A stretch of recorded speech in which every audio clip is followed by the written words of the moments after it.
بچے زیادہ متاثر ہو رہے ہیں، تو بھائی پھر طریقے سے ایک طلاق دو اور اپنا تعلق ختم کر دو، عدت گزر جائے گی، وہ بھی آزاد ہے، تم بھی آزاد ہو، وہ جہاں رشتہ کرنا چاہے اپنا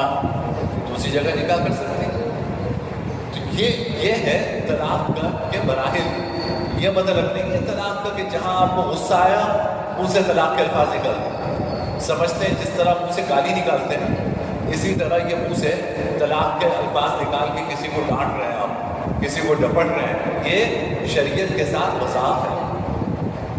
یہ شریعت کے ساتھ مذاق ہے۔ طلاق بڑی مجبوری کی چیز ہے، اور اس کو دینے کا طریقہ بھی شریعت نے بتایا کہ ایک طلاق دو۔